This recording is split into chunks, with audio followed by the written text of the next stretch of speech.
my name is Bonnie Pomish. It is my honor to serve as the CEO of Working Wardrobes. And today I'm here to highlight two of our amazing veterans on staff with us.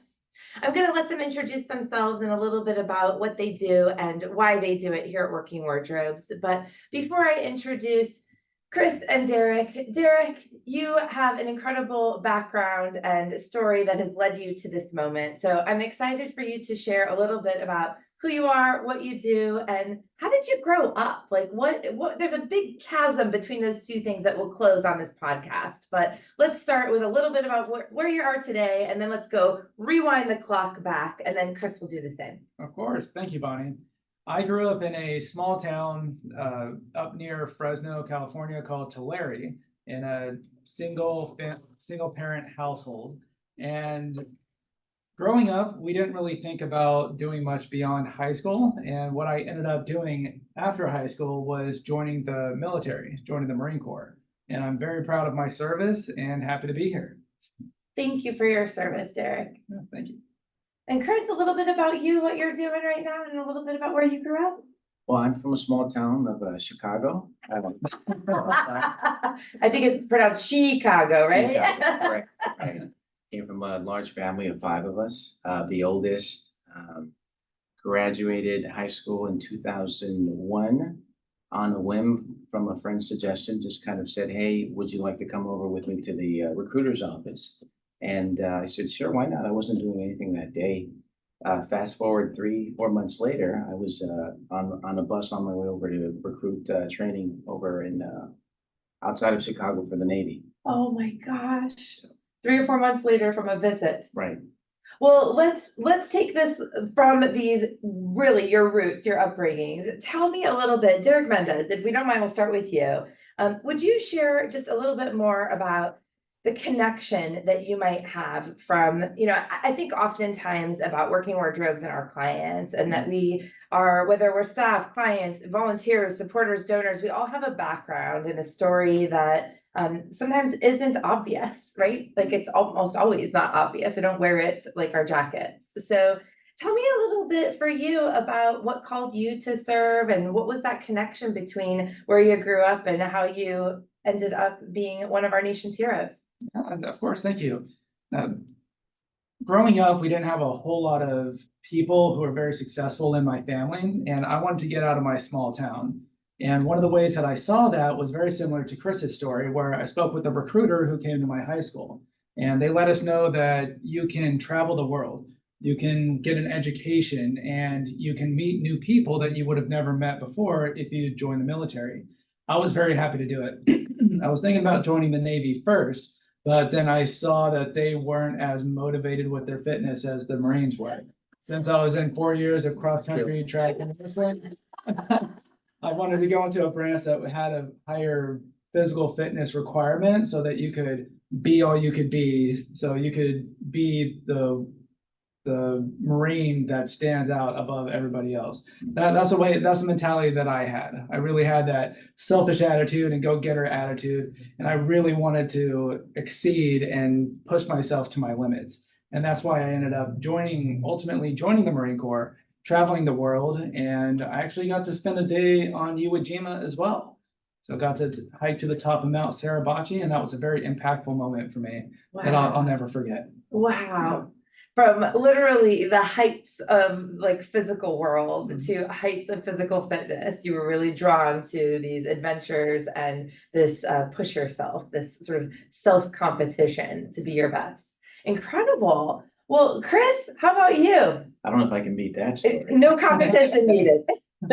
Pretty similar to Derek's. I did it on a whim. Looking back, I think I did it because I didn't really have too many options. Just like he pointed out, people in my neighborhood didn't really have plans after high school. To be honest with you, I barely passed high school as well. And I think I just wanted a little bit of a direction. So number one thing besides direction that I wanted was just out of the house. Yeah, that was a direction. Correct. Lived in a small apartment, 5 growing children, and we needed space. So I left selfishly, but I'm thankful for that. It gave my brothers, my sisters space to grow up as well. And also kind of me, different experiences, life experience that I would have gotten had I chosen to stay there. So that kind of just whim turned out to be 8 years of active duty service. Traveled the world. Thankfully, I made some wonderful friends, had some wonderful experiences, and I would say it's probably the single best decision that I've made in my entire life. So, and it's brought me out here, led me out here to California now. Wow. And why are you saying it's the best decision of your life? Well, just the different things that I've been exposed to. Had I stayed in that environment, I don't know that I would have succeeded the way that I have so far. I'm not a millionaire. I don't even have a family. I don't have property though, but the experiences that I've had since then, the people that I've met, I never would have gotten to experience anything like that. And so now my siblings come up to me and say, hey, we think it was the right decision for you to leave. And we see why and how you've changed compared to us. So. Wow. That is incredible, Cris. I'm really moved by that. And for a couple of reasons. One, you in the beginning described it as selfish, but yet there was so much that you gave to your siblings out of that. I mean, I heard you saying I literally was creating space. Right. And then that you also, on the flip side, like on the bookend of your military career, gave them inspiration also as to your worldview and the way that you have evolved as a human. Right. As I got older, I kind of wrestled with that decision. I wondered whether or not it was the best decision for my family, just kind of leaving them behind, tight, close-knit, Catholic family. But hearing them say that kind of was like the weight off of my shoulders. And, I'm just thankful. Yeah, that's really beautiful. I know I am not just speaking for myself when I say this to you, gentlemen, and that is that you are so looked up to by those of us who are not able, not brave enough, not, adventurous enough to serve in our nation's military. And I think, if I may, on behalf of all, say thank you so deeply, not only for your service, but your sacrifice, and for the humans that you are, that called you to duty and brought you home. Right. Thank you. Thank you. I am always intrigued by people's first paycheck stories because it's most often completely irrelevant and uncorrelated with what we're doing now. Yet there are these like foundational experiences that really shape who we are and how we obviously enter and engage in the working world. So would you each share with me what's your first paycheck story? How did you first, make a living, if you will? And more importantly, probably, what did you learn from the experience? Yeah, my first paycheck experience I thought was really cool for me was when I was 16, I started working at Hollister. And that taught me how to interact with customers, how to sell products, how to engage with the client to ensure that they were taken care of. And I was able to take that with me the rest of my life. That was part of my foundation on going above and beyond and helping those who may not know what they want and asking those self-discovery questions and getting to the root cause of why they came in, why they need your services. That's amazing, Derek. And that there's no doubt that you use that skill today. What about you, Cris? What was your first paycheck story? I guess I was around maybe 15 or 16 years old, and I don't really remember spending it on anything in particular, other than most of it, just kind of mostly saving it. My first 5 or 6 paychecks were mostly saved, apart from a few clothing items. I think what I was really planning for was kind of preparing for a life after high school when I started tucking money away. So it kind of helped me get in that mindset to plan in the future for the future, I guess I would say. So once I left home, I actually had a little bit of an amount saved, I guess you should say, that allowed me to buy my first vehicle as well. Wow. And this is so not like a typical, I'm assuming you're a teenager. Yes. This is not a typical teenager mentality, right? Like Right. when we're teenagers, we're thinking about what's right in front of us, what's right now. Right. And to have already developed this long view of what I need to prepare. So you were clearly very goal oriented. Yes, I was. I think when you're raised without a lot of necessities, I think it just kind of forces you to look at things that way and plan for the future. Right, right. And it's sometimes I think about life and it's like the lessons are as much important about what I don't want to be as what I do want to be. Yes, That those are equally driving. And I think that that's sort of this, what you're describing is it was important to me that I wanted to not have this, but to have this. very much so. Oh, it's beautiful. So let's fast forward a little bit, now to today. You each really uniquely contribute your strengths, your skills, your who you are into the workforce. So will you share with me, and I know what you do, but share with our listeners, please. What do you do with Working Wardrobes? How are you uniquely contributing yourself in this workplace, but really in the bigger picture? Right. Yeah, great question. I'm the client services manager here at Working Wardrobe, so I oversee our veterans contract, the VBHPSS contract, and a team of 5 God, what's that stand for? Veteran Behavioral Health. Peer veteran support. behavioral health peer support specialist contract. So I oversee our 5 of our veterans behavioral health peers, and that includes Cris here as well. And each month we have to gather together all of our fund metrics and report them to the County of Orange. And what we actually do is we support our veterans and their family members by helping them out with hotel stays, with vehicle repairs, with supportive service cards, which could be gas cards, food cards, bus passes, and a whole host of other things. We even go as far as helping those who've lost their personal items in fires and helping them get their birth certificates and other documentation. Recently, we helped one of our veteran clients with meeting up with him at the DMV so he could get his driver's license, and we paid the fees associated with that. Incredible. So Derek, you are leading a team as a veteran, leading a team of veterans who are serving only veterans. I would ask you what drove you into this type of work, but it seems obvious. I'm going to ask anyways. What drives you to do this kind of work? I always wanted to give back to the veteran community after I served my time in the Marine Corps. And the veteran population is one of those populations that oftentimes gets overlooked, and people think that the VA and that the military is doing enough for our veterans post-service. And sometimes the veterans do fall through the cracks. And then that could look like they fall through the cracks with mental health, with employment, with housing. And there's just not enough resources out there to identify all veterans and what each of their individual barriers are. So when the veteran comes across a program like ours, and we're very diverse and we have a wide umbrella of what we can do to support our veteran clients, I think it really speaks volumes to how we can support them. And we get a lot of positive feedback about how they didn't know that programs like this existed, or maybe they had bad experiences at previous veterans groups. And as a result of that, we have to do our best to make sure that we relate to them what we can do, that we may not know 100% what they're going through, but we understand that it's important to them. And we're going to sit there, we're going to listen to what they're going through.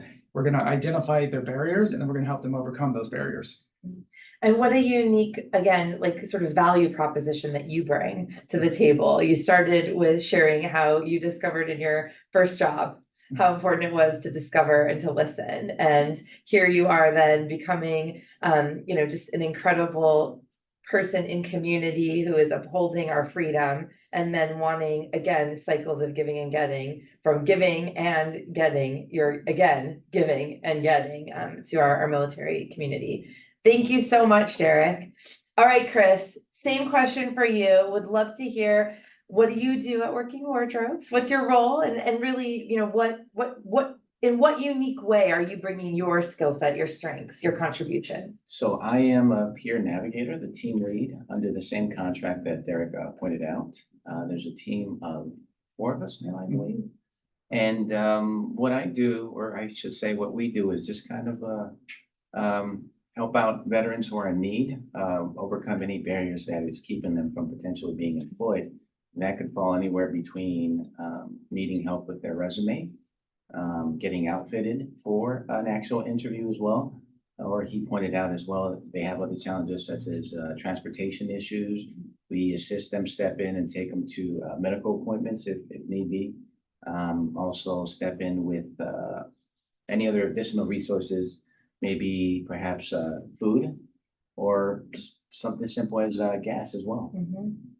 What I think is also really amazing about the team that you lead is that you are working in concert with behavioral health clinicians. Right. So this idea of wraparound service is quite visceral when you're in your office, right? Right. That you are literally cohabitating in an office setting where the people we are serving are really receiving this clinical support and this very practical support at the same time, where you're helping someone get housed and food or access to more of the benefits that they are so deserving of, or you're in concert supporting the efforts of a clinician who's working on particular behavioral assets being developed, right? I mean, Right. it's amazing. No, I'm very thankful for that. I mean, we have clinicians, I would say about 10 feet away from us, literally. So we do a Mhm. short intake, get some general questions, background story for the veteran, and then walk it over to a therapist, and they'll check in on them. These are free services.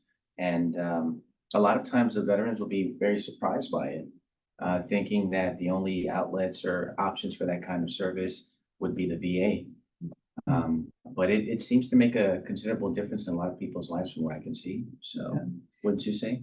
I agree, and it's an important distinction as well that they understand that the veterans who come to our program understand that the clinicians that we work with are through the County of Orange and not the VA. Right. Because some might have had an issue with the VA in the past, and they can understand that the county clinicians come from a different background. Some of them are veterans themselves, though they do have that relatable experience as well. Yeah, I think sometimes too about that fear factor of like not wanting things to be shared with the VA and what that might, I don't know, create as an opening that maybe wasn't there before, so. Yeah. All right, so you have both many times now, just in this brief moment, shared about barriers and helping people overcome barriers. And I know for a fact that you have also, human to human, not being the provider, being the recipient, right? You've both overcome barriers in your life. Would you share with me an example of a barrier or an obstacle that you've personally overcome? I want to share this because it's relatable, right? We are all humans. We are all getting over something at different degrees. And each of you has a stake in that experience as well, because it's what informs how you show up in the world. Mhm. So if you don't mind, Derek, what's an example of a time or a way that you've overcome a barrier, an obstacle in your career? Yes, another great question. One barrier that I had to overcome was while I was in the Marine Corps, I always wanted to pull at least 8 years active, very similar to you, Chris. But what happened during my third year while I was in service was my brother was injured in Afghanistan, and his convoy was hit by a 500-pound IED, where as a result of that, he ended up becoming a quadriplegic. So my last year that I was in, I made the decision to get out and take care of him full time and be his caregiver, one of his caregivers alongside my father and someone provided by the VA as well. And during that time, I ended up not working, and I maxed out my credit cards. I took out loans, high interest loans, so that I could just afford to eat and live because I wasn't being paid at all in any capacity to take care of my brother. So there was that whole factor of no income coming in and too much of your income going out, too much of your savings going out. And as a result of that, I was panicking and was researching and looking around for different resources. And that's when I first got introduced to working wardrobes back in 2013. And in 2013, what we were doing for our veterans was we provided haircuts at special events. We did haircuts, we did a fresh shave, we did resume reviews, we did job skills, and we did a full success suit, all in a 1 day event. So it was quite a bit, and it was a little overwhelming at first, but I saw the need for it, and ultimately they ended up helping me get connected with T-Mobile, and I became an assistant manager at T-Mobile. And then through meticulous savings and spending much less than I was earning, I was able to get back on the right track, and I was able to buy my first house a few years ago. It's amazing. Wow. And again, thank you so much for the heart and soul that drives you to give in the ways that you do, Derek. I'm sure your brother is probably the biggest cheerleader of you. Yeah. I'm grateful for the investment you've made in him. Again, not a competition. But Chris, tell me share a story, an example of you overcoming a barrier.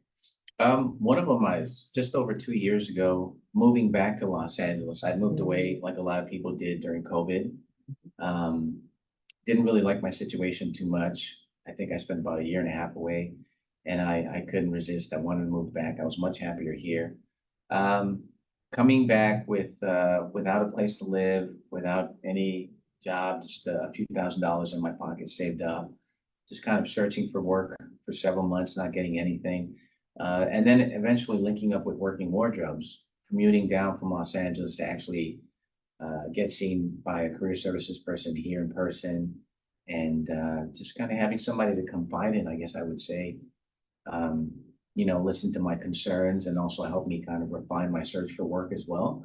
Luckily, at that point, I'd already applied with somebody that showed enough interest that they were following up consistently, and I could lean on my counselor at the time, my case manager, I guess I should say, to kind of guide me through the whole interview process.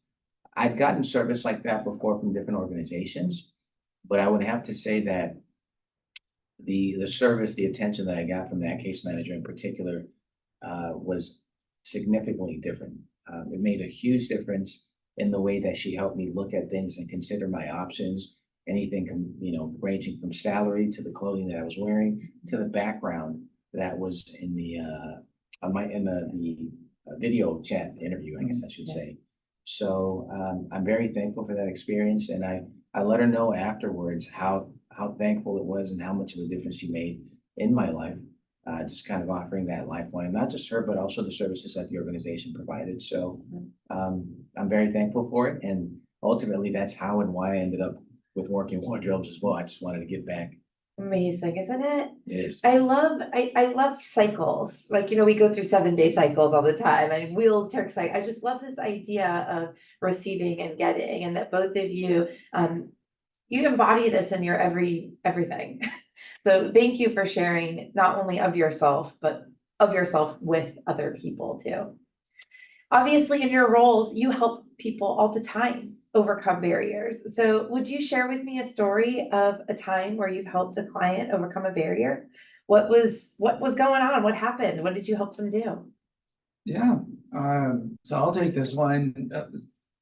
One of my most successful clients that we had was that I feel I really need to highlight was one of our older veterans who had been out of the workforce for close to a decade because of medical reasons. He'd had health concerns and he stepped away from the workforce for quite a while. And this gentleman was past retirement age, but he couldn't afford his bills, so he needed to get back into the workforce. But he had very specific concerns. He couldn't stand for longer than 30 minutes at a time.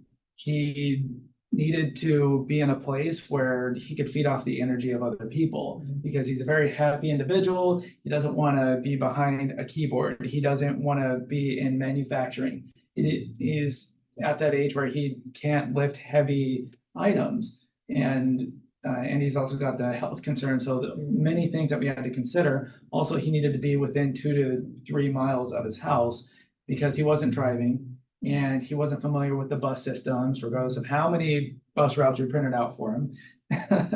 And ultimately, what we ended up doing was we Googled his address and looked within a 2-mile radius of all the businesses that were close to his place. And we ended up getting him an interview with a large big box retailer.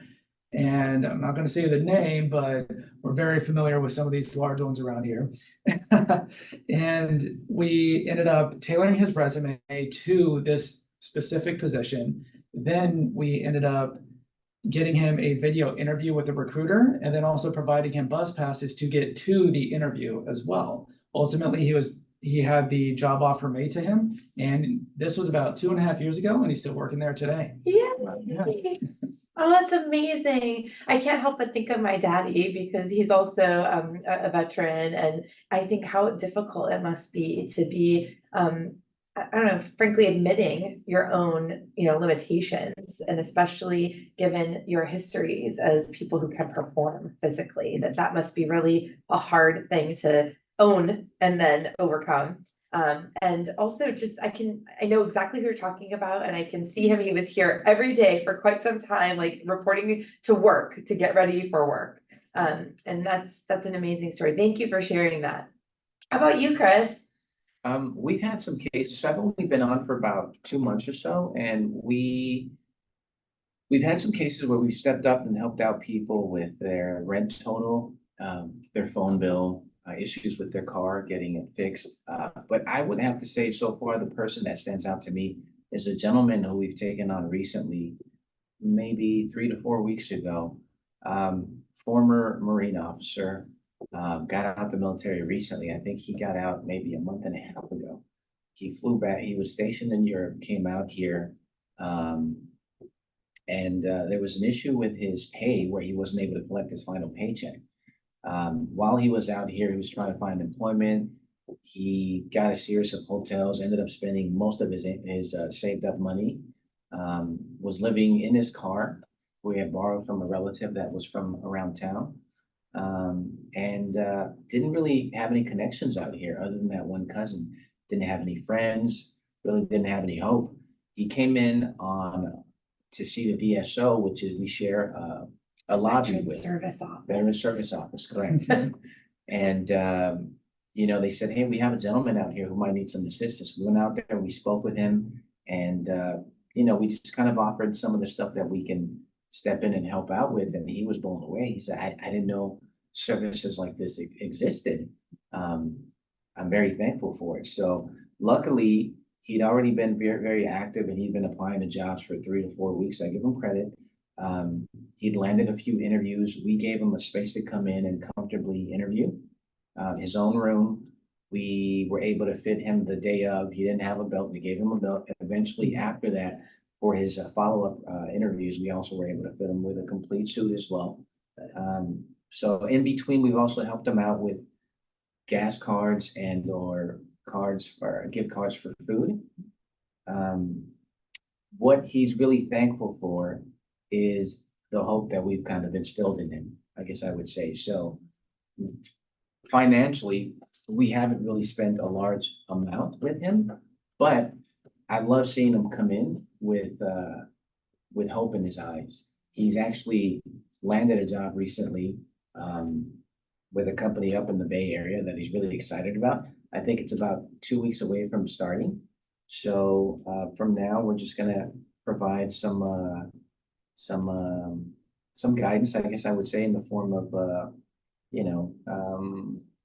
mentorship, I guess, some words of wisdom, and we're in a couple of weeks we'll see him off. So really, I'm sure that helped to adapt to a new workplace culture and obviously a new town and all of that. Right.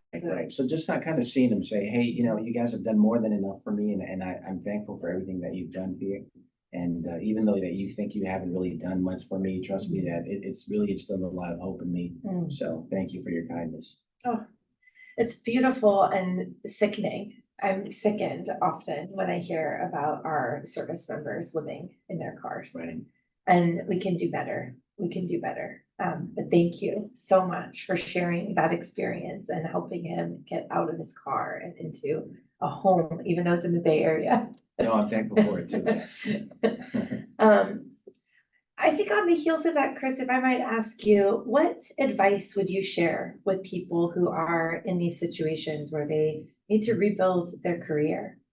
Well, I've been in that same situation myself, because of COVID and before COVID as well. Really, the best advice I can offer anybody is to kind of open yourself up to new possibilities, different experiences, maybe things that you would normally shy away from. I don't think it's a bad thing to put yourself in an uncomfortable situation. Once I moved to Los Angeles for the first time, I was looking for employment in an industry where I couldn't find anything. So I pivoted over to anything. I guess I made myself available to anything. I attended a veterans job fair, and I found employment with the hospitality sector. So I ended up being a front desk agent, which honestly terrified me at the beginning. Face-to-face interaction with people. I remember stuttering for the first week and a half and thinking, you know what, this isn't for me. me. This is ridiculous. But I hung in there, and I'd say about a year and a half later, I was probably one of the top performers. I was then promoted over to an assistant manager role quickly. And I really not just surprised myself, but I guess I would say shocked myself what I was able to achieve by kind of sticking with it and seeing it all the way through. Yeah. And I ended up enjoying it much more than I thought I ever would. Not just that, but I ended up being really good at it. So it kind of then led me, to where I am now. So And wouldn't have been possible, would not have been possible without your open-mindedness. exactly. Brilliant, brilliant advice. What about you, Derek? What would you advise to someone who's, aiming to rebuild their career? I would say, don't give up. If you get rejections, sometimes you might have to go through 10, 15, 20, 30 rejections before you land that ideal position that opens up a new pathway, a new career path. I would also say surround yourself with people who want to see you succeed. And that might look like getting connected with a new organization. It might look like reconnecting with old friends. It might mean connecting with new groups through LinkedIn or volunteering as well. But surround yourself with people who want to see you succeed. Sometimes we, especially post-pandemic times, people tend to isolate and self-isolate. And other times they'll surround themselves with people who have similar interest and just kind of go mediocre through life without big highs, ups or downs, or just kind of there. I would say surround yourself with people who want to see you succeed, those who are positive, those who not would necessarily benefit from your success, but those who just want to lift you up. Yeah. Oh, that's really, I'm moved by that because it's true. It's that resilience factor and that just keep at it. Don't, I'm thinking about those dolls that I can't think of what it's called, but you hit it and it bounces back up. Wobbles, Yeah, those, that just to be that, keep standing up, keep trying, keep going for it. And Derek, I think that there's a huge magnet we all kind of emanate, and you're absolutely right that who we surround ourselves with, what kinds of energy we are literally creating is also dependent on what we are surrounded by, like we're fish in water. So that is really, really sound advice. What lessons have you learned or wisdom have you gained that you would like to impart to your younger self? And it might be the same, it might be different, but I love this question, like if you knew then what you know now, what would you tell younger you so that he might benefit from this wisdom you gained? I would tell my younger self it's okay to fail. Ooh, good one. Because Wow, oftentimes good when we fail, we take it personally and we let it affect us way more than it should. Failure should be a learning opportunity for anybody. Totally. First attempt in learning, fail. That's right. So I would tell myself to learn from your failures and just keep moving forward. It's okay to sit in your pity pot for a short time period, but eventually you got to take yourself out of there and you got to move forward because life doesn't slow down for you. It just keeps moving forward. So I would say learn from your failures, keep a positive mindset, surround yourself with positive people who can support you when you're feeling bad about yourself. Not just having yes people though. Right. You can't have somebody that supports you on any decision. If you're making a bad decision, you should have people that can help you correct it. But I would say, don't slow down and learn from your failures. Yeah, that's also, those failures can sometimes be discovering that the people that you are surrounded by that you thought were there to help unleash your best self and uplift you, when you learn that they're not. That's another lesson piece. I know not the one you were referring to, but certainly there. What about you, Cris? If you could talk to your younger self and let him know what you know now, what would you want to make sure he knows? It's pretty similar to Derek's Really? answers. Yes, I guess I would just say overall to ask for help, but more importantly, look for help as well. There's a lot of stuff that I kind of kept internally, and I didn't. There was personal struggles financially, just while I was looking for work, employment-wise, even housing-wise, when I was in my mid-20s, late 20s, and I got out of active duty.